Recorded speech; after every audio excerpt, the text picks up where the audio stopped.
When aquatic flies are hatching, sometimes that's all a fish will eat, and the angler who wants to catch them must be able to throw a small life-size replica of those flies. Up to now, if you wanted to effectively throw a small weightless fly to a hungry fish, you would have to know how to do this: fly fish. If done right, it's pretty, but more often than not it's a hassle, and even after hours and hours of practice with expensive equipment, most anglers never get control of their fly line or learn to cast. This lack of control makes for a very frustrating fishing experience and makes it harder to catch fish. Now, thanks to an exciting new invention, the Statech Spinfly fishing line, you can have more fun fly fishing. Now anyone can learn to cast flies and eliminate all the frustration and expense, simply by doing this. Yes, you really did just see a fly thrown effectively using a spinning rod. For 60 years, fishermen have been trying to find a way to do just that. Now, thanks to this patented new idea, the Statech Spinfly line, you can present a fly to a fish with as much style and grace as any traditional fly fisher with a simple flip of the wrist. Not only that, but you can also cast the Spinfly fishing line on a fly rod. Simply use braided monofilament as the running line and the Spinfly line as a mini shooting head. This is useful for those streams that are designated traditional fly fishing only. In a world full of hype, this just sounds like one more gimmick or come-on, but it's not. It's one of those rare breakthroughs that's destined to change a sport forever, like the compound hunting bow, the snowboard, or the clack ice skates for racing. Spinfly fishing lines are so unique they were awarded the coveted Best of Show at the largest sport fishing trade show in the world by a panel of sports writers from around the country. In fact, they were so different than anything else in the fishing world, they created a new category for them just to present the award. Let me show you how simple, productive, and fun fly fishing can be. The first step in creating a successful Spinfly fishing system is to choose the right size, style, and color of Spinfly line to fit your fishing situation. The first thing is to decide how far you will be casting. This will help determine which of the 6 different sizes you will need to use. Usually, the shorter the cast, the smaller the Spinfly fishing line, and the longer the cast, the longer the line. But there's more to it than that. The smaller the fly, the smaller the Spinfly line that can be used, although you don't have to use the smallest line with the smallest fly. Small flies can be thrown with larger lines. However, the bigger the fly you use, the bigger the Spinfly line will need to be, as the weight of the Spinfly line must be heavier than the fly in order to carry it to the water. The next step is to decide which of these 3 styles you should use: floating, sinking, or neutral.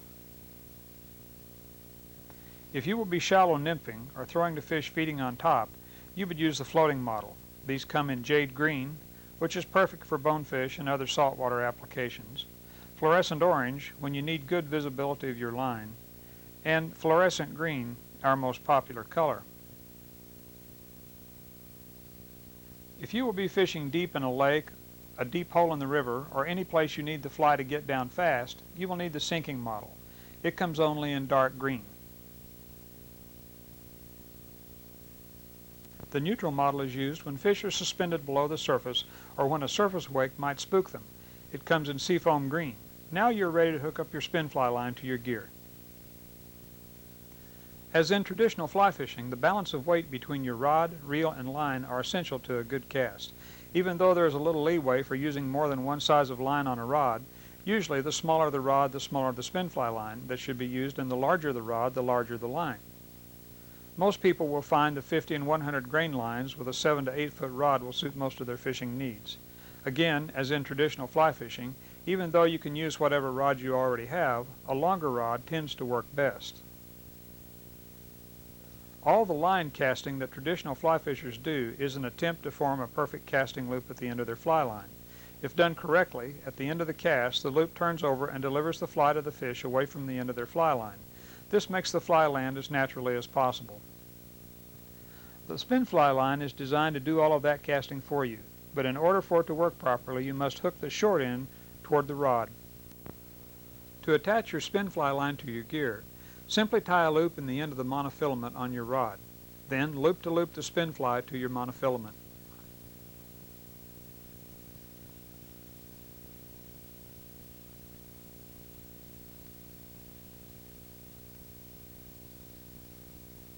Next, take any tapered fly fishing leader and tie a perfection loop in the thickest end. Always use a leader with a stiff butt section. Never use plain monofilament. For those of you unfamiliar with leaders, to unroll the leader without a tangle, unwrap the large end from around the rest of the leader first. Then you can usually shake the rest of the leader out without any trouble. Although it's not shown here, be sure to straighten the memory out of the leader using the friction created by running the leader between your thumb and forefinger placed tightly together.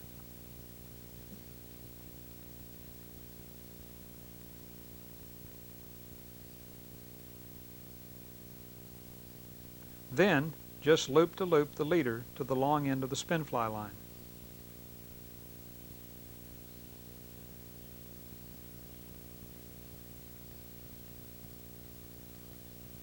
It is essential that you make sure that the monofilament leading to the Spinfly line is of greater breaking strength than the tippet or small end of your leader where the fly is located.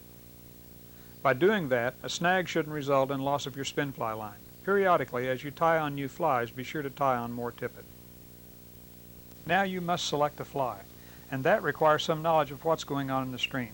If you don't already know about aquatic insects and the selection of flies to match them, you should get a good book on the subject from a fly fishing shop. Or we have one which simplifies the process, which you can order. Now, before you start casting and fishing, there are a few techniques you need to know. Remember that loop we talked about earlier that needs to form to carry the fly to the water? Watch how his finger touches the spool. The one thing you must do with the Spinfly line to help the loop turn over is arrest the cast just before it lands. The simplest way to do this is to touch the spool with your finger and slow or stop the flow of line. Sometimes a slight lift of the rod at the end of the cast will also help the loop turn over and bring the fly right to your target. For most casts, the Spinfly line needs to hang 6 to 8 inches below the end of your rod.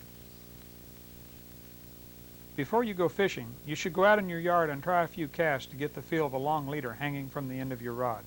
Tie on a piece of brightly colored yarn and cast it just like you would a jig or a spoon. Just as in casting a spoon, let the tip of the rod give the momentum to your cast. If you find yourself strong-arming the cast, you're not letting the rod tip do its job. Throw with the wind, not against it for this first try. You will have just accomplished the most simple form of fly casting with a Spinfly line. If your cast goes too high in the air, the fly and Spinfly line will land in a crumpled heap. If it goes too flat, it will land like a bomb. Now let's look at how easy and fun it is to make a Spinfly cast.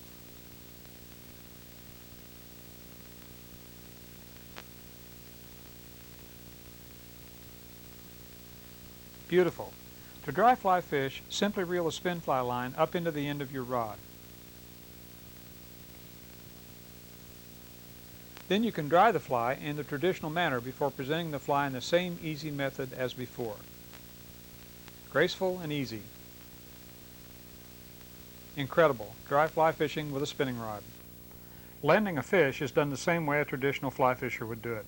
Keep your leader not more than 1.5 feet longer than your rod. Then you can simply raise your rod with one hand while netting or releasing the fish with your other hand. You can fish a longer leader, but someone else will have to help you land the fish.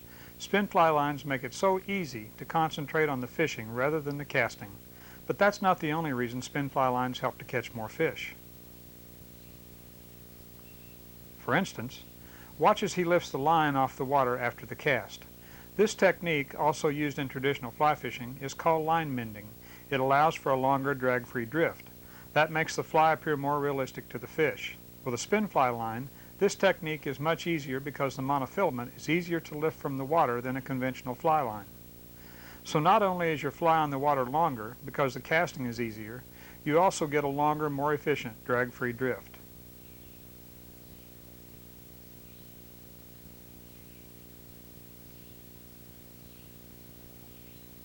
Another reason Spinfly lines give you longer drag-free drifts is because the Spinfly line will orient itself in the current with the water flow.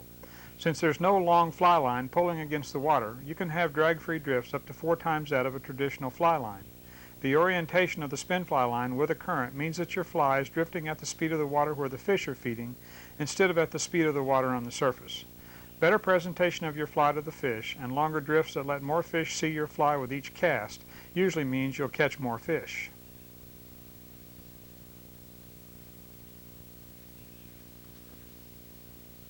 And unlike regular fly lines, Spinfly lines, when cast across swift and varying currents into quiet holes on the far side, will hold there longer, giving much more time for the fish to find your fly. Translation, once again, more fish. High banks and low trees won't keep a spinfly fisher from fishing all those spots traditional fly fishers have to leave untouched. Due to the less attenuated response of monofilament as compared to a heavy fly line, there's much more sensitivity to a strike. With a spinfly line, you will detect more strikes. All of this together means more chances to catch more fish. Also included in the spinfly kit is a strike indicator designed especially for fly fishing. Its main patented feature is its ease of use. To install, place the leader into the slit that runs the length of the strike indicator. Then pull the two halves apart and rotate the right side 2 full turns around the leader. Even though it is primarily meant to help detect a fish strike, it also acts as a float, keeping your fly at specific depths depending on where it is installed on your leader. To remove, simply rotate the right side back 2 full turns and remove it from the leader.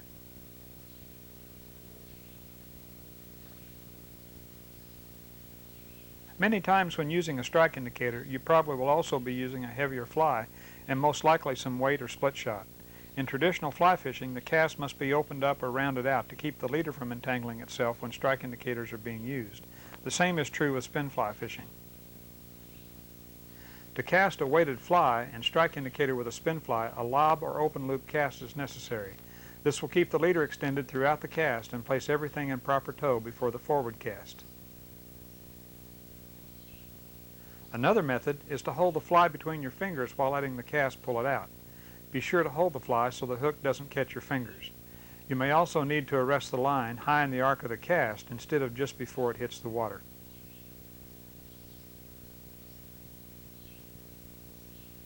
One last note on casting techniques. Remember that high cast we showed you earlier as a bad cast? That same cast can actually be used intentionally to take advantage of swift water. Cast high and downstream, letting the line land in a clump at the top of the run. As the system drifts, the leader will carry the fly over the fish and ahead of the spinfly line. Well, that's about the size of it. And we haven't even mentioned how far you can cast with a spinfly line. Or how easy it is to cast from a tube or a boat or a lawn chair.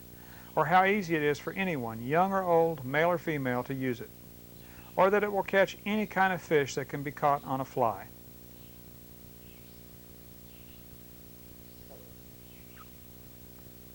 Whether you're after the small ones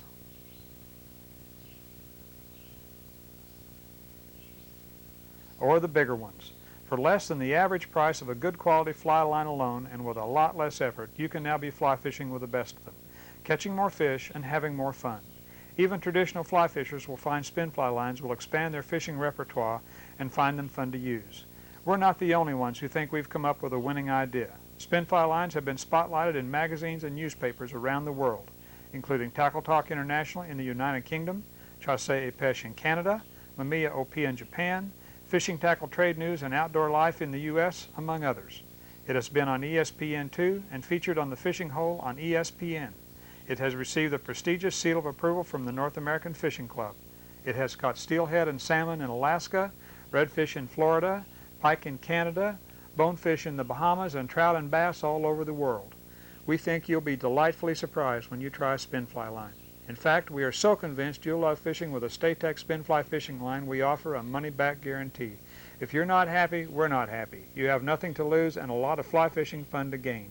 Tight lines and welcome to the exciting new world of fly fishing.